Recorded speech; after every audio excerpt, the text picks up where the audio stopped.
ಶ್ರೀ ಗುರವೇ ನಮಃ. ಸಹಸ್ರಶೀರ್ಷಂದೇವಂ ವಿಶ್ವಾಕ್ಷಂ ವಿಶ್ವಶಂಭುವಂ ವಿಶ್ವನಾರಾಯಣಂ ದೇವಮಕ್ಷರಂ ಪರಮಂ ಪದಂ. ಕರ್ನಾಟಕ ಟಿವಿಯ ಸಮಸ್ತ ವೀಕ್ಷಕ ಬಾಂಧವರಿಗೆ ನಿಮ್ಮ ನಾಗರಾಜ ಶರ್ಮಾ ಗುರೂಜಿ ಮಾಡ್ತಕ್ಕಂಥ ನಮಸ್ಕಾರಗಳು ಹಾಗೂ ವೈಕುಂಠ ಏಕಾದಶಿಯ ಶುಭಾಶಯಗಳು. ಭಗವಂತನ ಆಟ, ಭಗವಂತ ಹೇಳ್ತಕ್ಕಂಥದ್ದು ಯಾವ ರೀತಿಯಾಗಿ ನಾರಾಯಣ ಸ್ವರೂಪಿಯಾಗಿರ್ತಕ್ಕಂಥದ್ದು ವೈಕುಂಠ ಏಕಾದಶಿಯನ್ನು ವಿಶೇಷವಾಗಿ ಪ್ರತಿಯೊಂದು ತಿಂಗಳಲ್ಲಿಯೂ ಕೂಡ ನೋಡ್ತಕ್ಕಂಥದ್ದು ಏಕಾದಶಿ ಆಗುತ್ತೆ.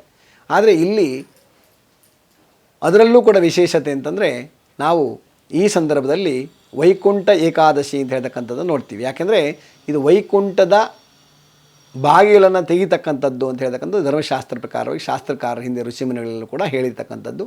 ಯಾವಾಗ ಉತ್ತರಾಯಣ ಪುಣ್ಯಕಾಲ ಬರುತ್ತೋ ಅವತ್ತು ಏಕಾದಶಿ ಬರುತ್ತೆ. ಆ ದಿನವನ್ನು ವಿಶೇಷವಾಗಿ ದಿವಸ ಅಂತ ನೋಡ್ತಾರೆ. ಅದಕ್ಕೋಸ್ಕರವಾಗಿ ವೈಕುಂಠ ಏಕಾದಶಿ ಅಂತ ಹೇಳ್ತಾರೆ. ಈ ವೈಕುಂಠ ಏಕಾದಶಿ ವಿಶೇಷತೆ ಅಂತಂದರೆ ನಾವು ಮಾರ್ಗಶಿರ ಮಾಸದಲ್ಲಿ ಮಹಾವಿಷ್ಣುವಿನ ಅವತಾರವಾಗಿರ್ತಕ್ಕಂಥ ಕೇಶವನ ರೂಪದಲ್ಲಿ ಮುಗಿಸ್ಕೊಂಡು ನಾರಾಯಣ ರೂಪವೇ ಆಗ್ತಾರೆ. ನಾರಾಯಣ ರೂಪವಾಗಿ ಪೌಷ್ಯ ಮಾಸದಲ್ಲಿ ಬರ್ತಕ್ಕಂಥದ್ದು. ಈ ಪುಷ್ಯ ಮಾಸದಲ್ಲಿ ನಾರಾಯಣ ಅಂತ ಹೇಳ್ತಕ್ಕಂಥ ಹೆಸರಿನಿಂದ ಬರ್ತಕ್ಕಂಥದ್ದು. ಅದಕ್ಕೋಸ್ಕರವಾಗಿ ನರ ನಾರಾಯಣ ಅಂತ ಹೇಳ್ತಾರೆ. ಅದಕ್ಕೋಸ್ಕರವಾಗಿ ನರರಿಗೆ ಅನುಕೂಲವಾಗಿರುತ್ತೆ, ನರರಿಗೆ ನಾರಾಯಣ ಆಗ್ತಕ್ಕಂಥದ್ದು ಆಗುತ್ತೆ. ಅದಕ್ಕೋಸ್ಕರವಾಗಿ ಈ ಒಂದು ಸಂದರ್ಭದಲ್ಲಿ ವೈಕುಂಠ ಏಕಾದಶಿನ ಆಚರಣೆ ಮಾಡ್ತಕ್ಕಂಥದ್ದು ಇರುತ್ತೆ. ಇದರಲ್ಲಿ ನಾವು ಆ ಒಂದು ದಿವಸದಲ್ಲಿ ದೇವಸ್ಥಾನಗಳಲ್ಲಿ ವೈಕುಂಠ ದ್ವಾರವನ್ನು ಮಾಡಿರ್ತಾರೆ. ಆ ಮಾಡಿರ್ತಕ್ಕಂಥ ದ್ವಾರದಲ್ಲಿ ಒಳಗಡೆ ಪ್ರವೇಶ ಮಾಡಿಕೊಂಡು ನಾವು ನಮ್ಮ ಇರ್ತಕ್ಕಂಥ ಒಳಗಿನ ಭಗವಂತನ ದರ್ಶನ ಮಾಡೋದ್ರಿಂದ ಎಲ್ಲ ರೀತಿಯಾದಂಥ ಒಂದು ಶುಭವನ್ನು ಕೊಡ್ತಕ್ಕಂಥದ್ದು ಆಗತ್ತೆ ಅಂತ ಹೇಳ್ತಕ್ಕಂಥ ರೀತಿಯಲ್ಲಿ ಹೇಳ್ತಾರೆ. ಅದಕ್ಕೋಸ್ಕರವಾಗಿ ಈ ದಿನದಲ್ಲಿ ಏಕಾದಶಿ ದಿವಸದಲ್ಲಿ ವಿಷ್ಣುವಿನ ದರ್ಶನವನ್ನು ಮಾಡೋದ್ರಿಂದ ಅಥವಾ ನಾರಾಯಣ ದರ್ಶನ ಮಾಡೋದ್ರಿಂದ ಎಲ್ಲ ರೀತಿಯಾದ ಪಾಪವನ್ನು ಪರಿಹಾರ ಮಾಡ್ಕೊಳ್ಬೋದು, ಪಾಪ ಮುಕ್ತರಾಗ್ಬೋದು ಅಂತ ಹೇಳ್ತಕ್ಕಂಥ ರೀತಿಯಲ್ಲಿ ಹೇಳ್ತಾರೆ.